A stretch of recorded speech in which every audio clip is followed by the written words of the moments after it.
नमस्कार, मी प्रिया काळे. तरुण भारतच्या न्यूज बुलेटिनमध्ये आपल्या सर्वांचं स्वागत. आता पाहूया ठळक घडामोडी. महानगरपालिकेबद्दल सर्वसामान्य जनतेच्या तक्रारी वाढल्या होत्या. कोणतीच कामे वेळेत होत नाहीत. कामासाठी पैशाची मागणी केली जाते. कामगार नियुक्तीमध्येही मोठा भ्रष्टाचार झाला. बहुसंख्य कामे प्रलंबित ठेवण्यात आली आहेत.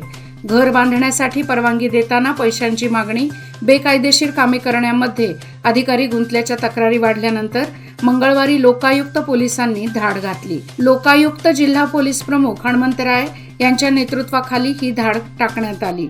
एकाच वेळी सर्वच विभागात लोकायुक्त विभागाचे अधिकारी शिरले. त्यामुळे नेमके काय झाले आहे हे महानगरपालिकेच्या अधिकाऱ्यांनाच समजले नाही. विविध भागांमध्ये जाऊन कामाचे स्वरूप, प्रलंबित असलेली कामे, हजेरी बुक तसेच कामाचा तपशील ताब्यात घेतला. त्यामुळे महानगरपालिकेच्या अधिकाऱ्यांची चांगलीच भंबेरी उडाली. सोमवारी रात्री उशिरा हिंदवाडी येथील IMER जवळ झालेल्या मोटारसायकल अपघातात एका तरुणाचा मृत्यू झाला असून आणखी एक जण जखमी झाला आहे. यासंबंधी वाहतूक दक्षिण विभाग पोलीस स्थानकात FIR दाखल करण्याची प्रक्रिया सुरू होती. निखिल शांतीनाथ पाटील, वय वर्ष 37, राहणार आदर्शनगर हिंदवाडी असे अपघातात मृत्युमुखी पडलेल्या दुर्दैवी तरुणाचे नाव आहे. मोटरसायकलवरून आपल्या घरी जाताना वडगावहून आलेल्या मोटरसायकलीची धडक बसून ही घटना घडली. या अपघातात दुसऱ्या मोटरसायकलवरील भावेश जयराम वेर्णेकर, वय वर्ष 20, राहणार सोनार गल्ली वडगाव हा तरुणही जखमी झाला आहे. त्याच्यावर खासगी इस्पितळात उपचार सुरू आहेत. घटनेची माहिती समजताच वाहतूक दक्षिण विभागाचे पोलीस निरीक्षक जगदेव बाप्पा व त्यांच्या सहकाऱ्यांनी घटनास्थळी धाव घेतली. रात्री अपघातग्रस्त मोटरसायकली पोलीस स्थानकात हलवण्यात आल्या.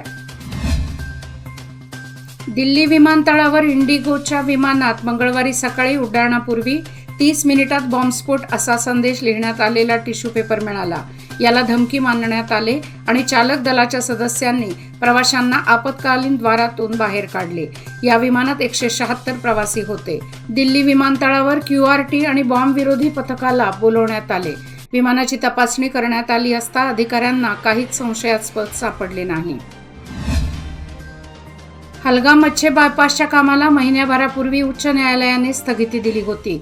मात्र शेतकरी संघटनेमध्ये पडलेल्या दुफळीनंतर उच्च न्यायालयाने सोमवारी रस्त्याच्या कामाला दिलेली स्थगिती उठवली आहे. त्यामुळे शेतकऱ्यांना मोठा दणका बसला असून काही शेतकऱ्यांच्या चुकीमुळे अखेर हलगाम मच्छे बायपासच्या आंदोलनाला आणि न्यायालयीन लढ्याला खीळ बसली आहे. राष्ट्रीय महामार्ग प्राधिकरणाने हा रस्ता करण्यासाठी शर्थीचे प्रयत्न केले होते. गेल्या 15 वर्षापासून त्यांचे प्रयत्न सुरू होते. मात्र शेतकऱ्यांनी रस्त्यावरील लढाईबरोबरच न्यायालयीन लढाई लढून त्याला जोरदार विरोध केला. अनेक वेळा उभ्या पिकामध्ये JCB फिरवला. शेतकऱ्यांना अटक करण्यात आली.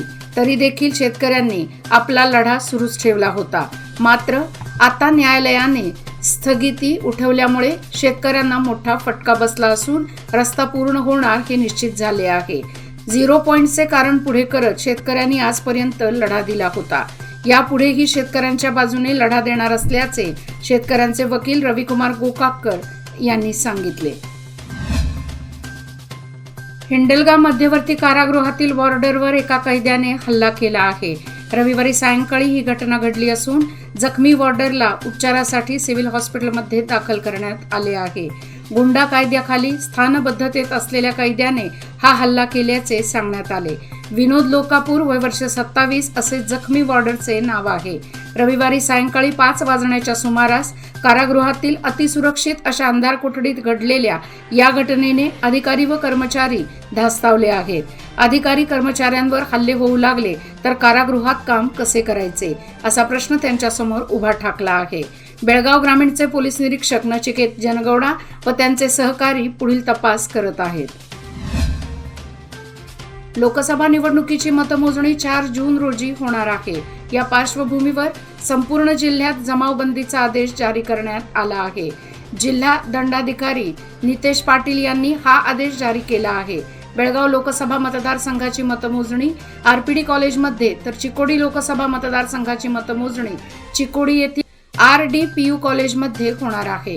या पार्श्वभूमीवर सोमवारी दिनांक 3 जूनच्या सायंकाळी 5 पासून बुधवारी 5 जूनच्या सकाळी 7 पर्यंत CRPC कलम 144 अन्वये जमावबंदीचा आदेश जारी करण्यात आला आहे. कारवार लोकसभा मतदारसंघाच्या कार्यक्षेत्रातील कित्तूर व खानापूर तालुक्यातही हा आदेश लागू असणार आहे। या काळात 5हून अधिक जण गटागटाने फिरू नये, सार्वजनिक व राजकीय सभा किंवा मिरवणुका काढू नयेत, मतमोजणी केंद्रापासून 22 मीटर अंतरापर्यंत निवडणूक कर्तव्यावर असलेले अधिकारी कर्मचाऱ्यांव्यतिरिक्त 5हून अधिक जणांनी गटागटाने फिरू नये असा आदेश जिल्हाधिकाऱ्यांनी बजावला आहे। खानापूर गणेबैल येथे टोल नाक्यावर टोल नाक्याच्या मनमानी कारभाराला कंटाळून येथील नागरिकांनी टोल नाक्यावर रस्ता रोको करून आंदोलन केले आहे। जोपर्यंत जिल्हाधिकारी येणार नाही तोपर्यंत आंदोलन मागे घेणार नाही अशी भूमिका यावेळी या नागरिकांनी घेतली। यावेळी ॲडव्होकेट IR घाडी, यशवंत बिर्जे, प्रसाद पाटील, रमेश पाटील व अन्य नागरिक उपस्थित होते। 5000 किलोमीटरपेक्षा जास्त पायी चालत करणार हज यात्रा। शिर्डी तालुका गदग येथून हज यात्रेसाठी पायी चाललेला फजल शेख हा युवक राज्याच्या व देशाच्या विविध भागातून पायी चालत जाण्याचा मानस या युवकांनी घेतला आहे। शिर्डी तालुका हुबळी येथून त्याचा प्रवास सुरू झाला। त्यानंतर सोमवार दिनांक 27 रोजी फजल शेख या युवकाचे बेळगावात आगमन झाले। अहमदनगर येथे असलेल्या अली मशीदच्या कमिटीकडून त्यांचा सत्कार करण्यात आला। त्यानंतर तो पुढील प्रवासासाठी कोल्हापूर, पुणे ते मुंबई, दिल्ली ते वाघा बॉर्डर ते पाकिस्तान, इराण, इराक असं करत सौदी अरेबियामध्ये असलेल्या मक्का मदिनेला पायी चालत पोहोचणार आहे। हा प्रवास 5000 किलोमीटरपेक्षा जास्त असणार आहे। प्रामुख्याने हा युवक पायी चालत असताना सर्वांना एक संदेश देत आहे, आपण सर्वांनी एकत्र राहूया, सर्वांनी आई वडिलांचा आदर करूया, या देशाचं नाव आपण उज्ज्वल करूया असा संदेश त्यांनी दिला आहे। खानापूर तालुक्यातील निलावडी ग्रामपंचायत हद्दीतील आंबोळी येथे विद्युत खांबावरील वीज वाहिन्या जोडताना एका कंत्राटी कामगाराचा विजेच्या धक्क्याने मृत्यू झाला। मंजुनाथ बसाप्पा कुरबूर, वय वर्ष 19, राहणार कादरोळी, तालुका कित्तूर असे त्याचे नाव आहे। रविवारी निलावडी ग्रामपंचायत क्षेत्रातील आंबोळी कानसुली परिसरात वीज वाहिनी जोडण्याचे काम सुरू होते। वाहिन्या जोडत असताना अचानक विजेचा प्रवाह सुरू झाल्याने विद्युत खांबावर चढलेल्या मंजुनाथ बसाप्पा कुरबर याला विजेचा जोरदार धक्का बसल्याने तो खांबावरून पडल्याने गंभीर जखमी झाला होता। त्याला बेळगाव येथील विजय हॉस्पिटलमध्ये उपचारासाठी दाखल करण्यात आले होते, पण उपचार सुरू असताना त्याचा रात्री उशिरा मृत्यू झाला। याबाबत खानापूर पोलीस स्थानकात गुन्ह्याची नोंद झाली असून खानापूर पोलीस पुढील तपास करत आहेत। पिरणवाडी येथील शिवारात ठेवण्यात आलेल्या विद्युत पुरवठा करण्यात येणाऱ्या तारांची चोरी करण्यात आली आहे। शेत शिवारात चोरीचे प्रकार घडत असल्यामुळे शेतकऱ्यांमध्ये भीतीचे वातावरण निर्माण झाले आहे। पिरणवाडी येथील राजू लक्ष्मण कदम यांची हुंचेनट्टी रस्त्याच्या बाजूला शेती आहे। या शिवारात विद्युत पुरवठा करण्यासाठी तारांचे बंडल त्यांनी ठेवले होते, मात्र चोरट्यांनी तारा गेल्या 4 दिवसांपूर्वी लांबवल्या असल्यामुळे सदर शेतकऱ्याचे सुमारे 8000 रुपयांचे नुकसान झाले आहे। सदर चोरट्याचा बंदोबस्त करण्यात यावा अशी मागणी पिरणवाडी परिसरात शेतकरी वर्गातून होत आहे। लोकमान्य कोऑपरेटिव्ह सोसायटीच्या CSR उपक्रमांतर्गत लोककल्प फाउंडेशनतर्फे खानापूर तालुक्यातील 32 गावे दत्तक घेण्यात आली आहेत। या गावांमध्ये सातत्याने आरोग्य शिबिरे घेऊन दुर्गम गावातील लोकांना आरोग्य सेवा देण्यात येते। नुकतेच तालुक्यातील देवाची हट्टी गावात वेणुग्राम हॉस्पिटलच्या सहकार्याने शिबिर घेण्यात आले। त्यावेळी रुग्णांची RBS BP तपासणी करण्यात येऊन विनामूल्य औषधे देण्यात आली। 72हून अधिक जणांनी शिबिराचा लाभ घेतला। यावेळी लोककल्पचे प्रसाद असुकर, स्वयंसेवक संतोष कदम, अनंत गावडे तसेच हॉस्पिटलच्या डॉक्टर सुषमा सुतार, PRO जगदीश बेळगावकर, योगेश देशपांडे उपस्थित होते। राजहंसगड गावात जलजीवन योजनेचे कामकाज अंतिम टप्प्यात आले आहे। सोमवारी गावात काही ठिकाणी नळांना पाणी सुरू करून याची तपासणी PDO बाहुबली, जकाती व ग्रामपंचायत सदस्यांनी केली। जलजीवन योजनेअंतर्गत 1,25,00,000 रुपये खर्च करून घरोघरी 24 तास पाणी फिल्टर योजना राबवण्यात आली आहे। या योजनेचे कामकाज अंतिम टप्प्यात आहे। या योजनेमुळे राजहंसगड गावात 24 तास पाणी मिळणार असल्यामुळे नागरिकांमधून समाधानाचे वातावरण पसरले आहे। योजनेच्या व नळ पाणी पुरवठा पाहणी प्रसंगी ग्रामपंचायत सदस्य ज्योतिबा थोरवत, कार्यदर्शी दुर्गाप्पा तहसीलदार, अमित कुकडोळकर, माजी सदस्य लक्ष्मण थोरवत, सिद्धप्पा नाईक, वॉटरमॅन ज्योतिबा बोंगाळे आदी उपस्थित होते. 1986 मध्ये कर्नाटक सरकारतर्फे मराठी भाषिकवर कन्नड सक्ती लादली होती. सीमा भागातील मराठी तरुणांनी एकत्रित येऊन आंदोलन आपल्या हाती घेतले होते. या आंदोलनात कर्नाटक सरकारने गोळीबार करून आपल्या न्याय हक्कासाठी लढणाऱ्या निष्पाप मराठी तरुणांचे जीव घेतले होते. त्या दिवसापासून संपूर्ण सीमा भागातील जनता 1 जून हा हुतात्मा दिन म्हणून गांभीर्याने पाळत आली आहे.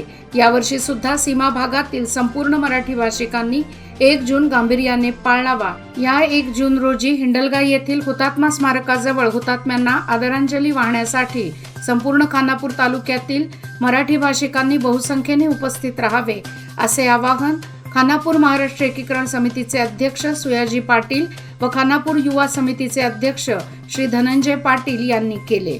माजी तालुका सभापती सुरेश देसाई, PH पाटील, लक्के बैल, रवी पाटील, दत्तू कुटरे व राजू पाटील उपस्थित होते. गोवा आणि सांगली येथे नुकत्याच पार पडलेल्या खुल्या रोलर स्केटिंग स्पर्धेमध्ये बेळगावच्या स्केटर्सनी चमकदार कामगिरी नोंदवताना 6 सुवर्ण, 3 रौप्य पदके, एकूण 9 पदके जिंकली. गोवा व सांगली येथे नुकत्याच झालेल्या खुल्या रोलर स्केटिंग स्पर्धेमध्ये 400 पेक्षा जास्त स्केटर्स सहभागी झाले होते. त्यामध्ये बेळगावच्या जान्हवी तेंडुलकर 4 सुवर्ण, आर्शन माडीवाले 1 सुवर्ण व 3 रौप्य आणि सौरभ साळोखे 1 सुवर्ण या स्केटर्सनी अभिनंदनीय यश संपादन केले. याचबरोबर आजचे बातमीपत्र इथेच संपले. अधिक माहिती आणि ताज्या घडामोडीकरिता पाहत रहा तरुण भारत न्यूज चॅनल. तसेच आमच्या चॅनलला लाईक, शेअर आणि सबस्क्राईब करायला विसरू नका. आणि विश्वासार्ह बातम्यासाठी दररोज वाचा दैनिक तरुण भारत. धन्यवाद.